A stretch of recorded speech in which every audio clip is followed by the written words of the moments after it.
Let's begin. Her name was Celeste Vaughn. To the world, she was the portrait of fulfillment. An elegant woman in her early 40s who lived in a sun-drenched colonial home nestled on a Treen Street in a quiet Boston suburb.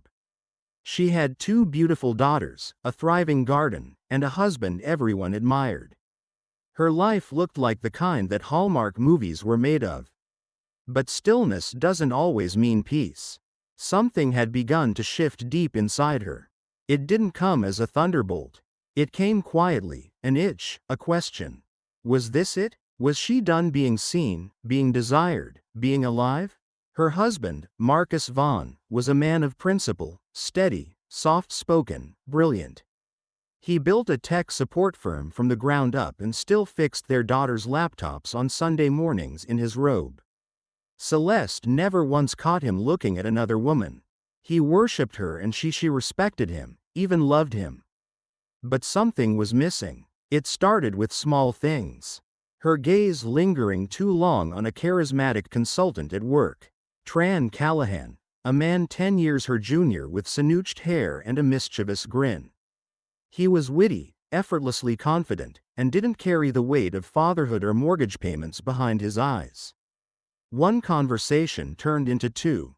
Harmless flirting turned into full-blown emotional intoxication. The first kiss didn't feel like betrayal. It felt like oxygen after years of quiet suffocation. By the time she undressed in that conference room, curtains pulled, door locked. It wasn't a mistake, it was a decision. They collapsed onto the sleek table, limbs tangled like starved lovers. After she stared into the ceiling, flushed and shaking, realizing she crossed into territory there was no coming back from. She went home and lay next to Marcus that night like nothing had changed. But everything had, and Marcus, he noticed. He always noticed. He doesn't say it out loud. Celeste's dual life stretched over weeks. Secret hotel rooms, burner phones, lies woven with the precision of a master seamstress. To the world, she was still the perfect wife and mother. Behind the veil, she was a woman dancing with disaster and loving every second of it. Then came the weekend that flipped everything. Marcus found a message, an unsent draft in her private email. She'd meant to delete it. She forgot. "I can still feel your hands on me, Trent. The way you whisper my name like a secret. I want more. God help me." That night, Marcus didn't rage. He didn't cry. He tucked the girls in a bed, kissed Celeste's forehead, and silently stepped into his office. He poured himself a glass of scotch and made 2 calls. One to a private investigator, one to his attorney. He wasn't just hurt, he was calculating. He was going to destroy her slowly, thoroughly, with the kind of patience that only a man with restraint could summon. By Monday morning, Marcus had everything he needed. The investigator had followed Celeste for 3 weeks. The report was meticulous. Timestamps, video clips, hotel receipts, even photos of Trent and Celeste in a deep embrace at a gas station off Route 6. The final nail, security footage from the company's executive suite. Grainy, but clear enough to cost her more than her reputation. He didn't confront her that night. He didn't shout, didn't throw the photos in her face. He waited, he observed, and when Celeste finally said the words, "Marcus, I need some space. Maybe even a trip just for me to find myself again," he merely nodded. "Take all the space you need." She blinked, confused. "You're okay with that?" Of course. It was the calm that terrified her most. Celeste left 3 days later for the Caribbean cruise Tren had booked. Convinced she had Marcus under control. But back home, things were shifting. Marcus set the girls down. Eva, 18, already skeptical of her mother's late nights. And Nora, 16, quiet but observant. He told them everything. The affair, the deception, and the plan. They didn't cry. They didn't scream. Eva simply asked, "How soon can we move out?" Nora nodded. "Mom's not coming back, is she?" Not to the life she knew. While Celeste danced under moonlight on an upper deck, Marcus moved funds. He sealed off joint accounts, protected the college savings, and sold their second car. He contacted HR at both his and Celeste companies anonymously. At first, Trent had been sleeping with a married woman during business hours. A formal complaint would trigger an internal probe. Marcus didn't have to shout. He just had to pull the right thread. He even called Trent's wife, Marissa, a woman he had never met, but who answered the phone after 2 rings. Kids yelling in the background.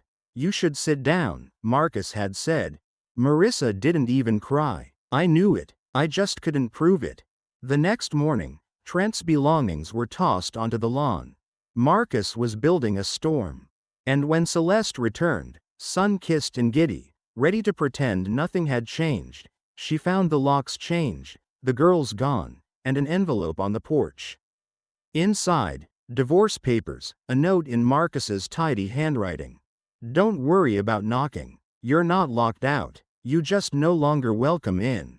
The neighbors watched as she stood on the porch, suitcase by her side, trembling in the late evening chill. Nobody offered her shelter. Nobody offered a glance. Word spread like wildfire. Marcus hadn't said a word to the world. He didn't have to. Celeste scrambled. She tried calling Marcus. No answer. She texted the girls. Left on read. She called Trent. Straight to voicemail. Eventually, she found a cheap motel on the edge of town. The walls were thin. The faucet screamed. The mattress felt like cardboard. Her dreams were worse. In her solitude, she finally began to reflect, but not out of remorse. Out of fear. Marcus wasn't just ending the marriage. He was erasing her. She wasn't prepared for what came next. Celeste sat on the edge of the motel bed, knees drawn to her chest. Mascara smudged like war paint. It had been 48 hours since her world collapsed. 48 hours since she learned that Marcus was not the passive, mild-mannered man she had spent years underestimating. She called him again. Voicemail. "Marcus, please. I don't even know where the girls are. I never meant for it to go this far. Call me back, please." The only answer was silence. She opened the folder of divorce papers he had left. The terms were cold, clinical, brutal. Marcus wasn't just ending things. He was making sure she left with nothing but guilt and a suitcase full of regret. He claimed full custody, and based on the investigator's report he attached, there was no judge in the state of Massachusetts who would argue otherwise. Attached were photos. One in particular made her chest cave inward. A shot of her laughing with Trent in a towel. Her wedding ring still on. And below that, a typed list of property reassignments. Joint accounts closed. Emergency savings transferred. College funds secured and sealed. Real estate. Marcus retains full residence. Spousal support none requested. Grounds for divorce. Abandonment. Infidelity. There was also a subtle threat typed at the bottom in that same polite serif font. Should you challenge custody or make any public statements, the footage will be submitted to family court and possibly the press. Her vision blurred, not just from tears, from shock. Celeste Vaughn, the woman who had once led finance meetings and heels sharper than her wit, was now officially checkmated by the very man she thought would crumble without her. She didn't eat that night. Meanwhile, Marcus was thriving quietly. He moved into a rental townhouse with the girls. It wasn't as spacious as their old home, but it felt warm, safe. There was laughter in the kitchen again.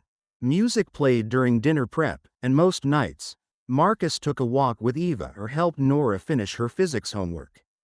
He had resumed therapy, something he neglected for years. The therapist, a soft-spoken man named Dr. Feldman, told him something that stuck. Forgiveness is not a gift for the person who hurt you. It's the armor you wear so they can't hurt you anymore. Marcus wasn't there yet, but he was getting close. He had already changed the locks on the house. Cleared out every trace of Celeste.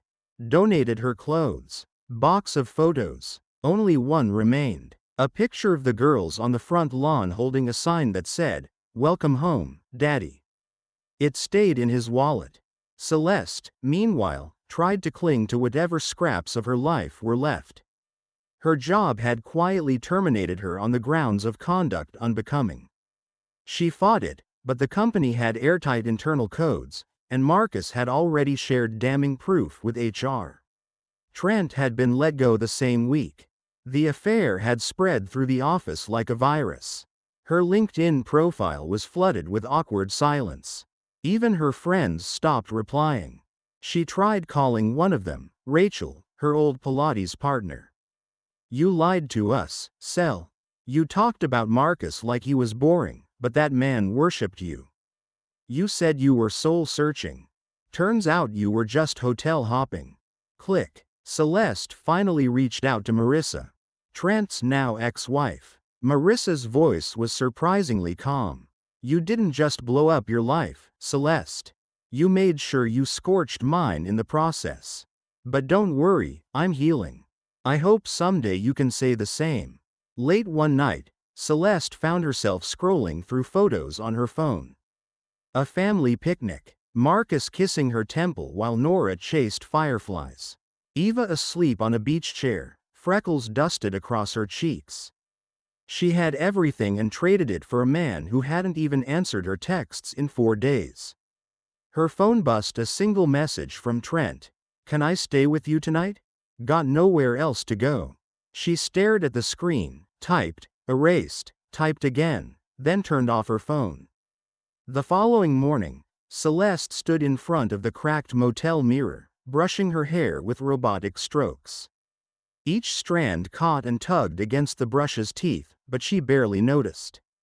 Her reflection was unfamiliar. A woman with shadows beneath her eyes, skin dulled from stress, and a mouth that barely remembered how to smile. The vibrant, admired Celeste was gone. In her place stood the consequence. Her phone buzzed again. "Trent, I'm outside. I brought coffee." She didn't answer. Instead, she opened the blinds just a crack and peered out. Sure enough, he stood there in jeans and a wrinkled jacket, holding a cardboard tray with 2 cups. The same grin that once made her blush now looked desperate. "Hello?" She opened the door but didn't invite him in. "Why are you here?" "I didn't have anywhere else to go," he said, eyes searching her face. Marissa changed the locks. "My brother won't even speak to me. You're all I got left." Those words might have felt romantic once now. They felt like shackles. "I'm not your sanctuary, Trent," she muttered. "I can't even save myself, but we had something real, didn't we?" Celeste shook her head slowly, voice barely above a whisper. "We had adrenaline, secrets, fantasy. Not real." He exhaled hard. "So that's it. You're cutting me off, too." She looked up, tears threatening again. "My life is rubble, Trent. And all we did was hand each other matches." He took a step closer. Desperate now. "I love you." "No, you don't," she snapped, voice trembling. "You love the version of me that cheated. That lied. That threw away 20 years of loyalty for cheap thrills and perfume-covered shame." She didn't close the door gently. That night, she sat in silence. TV off, phone off, thoughts spinning endlessly. It wasn't just Marcus she had betrayed. It was herself. Somewhere deep inside, she'd always known that affair wasn't about Trent. It was about her reflection. About needing to feel seen again. Wanted, but she had miscalculated the cost. And Marcus, he wasn't done. Across town, Marcus stood at the head of a family dinner. Candles flickering, a soft classical playlist playing in the background, laughter filling the air like music. Eva had made pasta from scratch. Nora shared a story about a boy who slipped in the cafeteria and pretended it was parkour. Their lives were blossoming without Celeste. But Marcus hadn't forgotten. Forgiveness wasn't healing. It was strategy. He retained one final card, a video. He hadn't shown it in court. Not yet. He didn't need to. But should Celeste attempt to manipulate public opinion or return to their lies with a performance of remorse, he'd be ready. It wasn't blackmail. It was insurance. He didn't want to ruin her further, but he also didn't trust her anymore. He received a letter that evening, typed, "No return address," the writing unmistakably hers. "Marcus, I don't expect you to forgive me. I don't even expect you to read this. But I need you to know that I remember. I remember every time you made my tea the way I liked it, every time you fixed something before I even asked. Every note you left on the bathroom mirror. Every joke that made me laugh too loud in public. You didn't deserve what I did. You were not boring. I was bored of myself. And in trying to find validation elsewhere, I lost everything that made me someone worth loving. Tell the girls I'm proud of them and that they're stronger than I ever was. As for me, I'll find a way to live with what I did. I won't come near your home. I won't fight the terms. I won't poison the air anymore. You win, Celeste." Marcus folded the letter neatly and placed it in a drawer beneath birth certificates and old anniversary cards. He didn't cry, not because he didn't feel something, but because he had already done his grieving during the quietest nights when she was still sleeping beside him, body present, but soul somewhere else. Celeste moved into a smaller apartment. The next week, a single bedroom with a broken heater and chipped countertops. She took a job at a nearby hospital as a billing coordinator, far from her days in high-end finance. Each day she wore a mask of normalcy, smiled at coworkers, learned how to microwave dinner for one, and every night she lay in bed, reliving memories that came with no warning. A song, a smell, the girls' laughter echoing in old videos. And Marcus, always Marcus, his calm voice, the way he held her hand in silence after hard days. She used to think his stillness was weakness. Now she knew it was strength. One afternoon, weeks later, she stood in line at the grocery store and spotted Marcus with another woman. She was tall, graceful, silver-streaked hair tied back in a soft braid. She leaned into Marcus when she laughed. He touched her lower back gently, intimately. They looked happy. Celeste turned her cart sharply and left without buying anything. Outside, she leaned against her car, hands shaking. That's when it truly hit her. She hadn't just lost a man. She had lost the man. 3 months passed. Celeste never called again. She knew Marcus had moved on.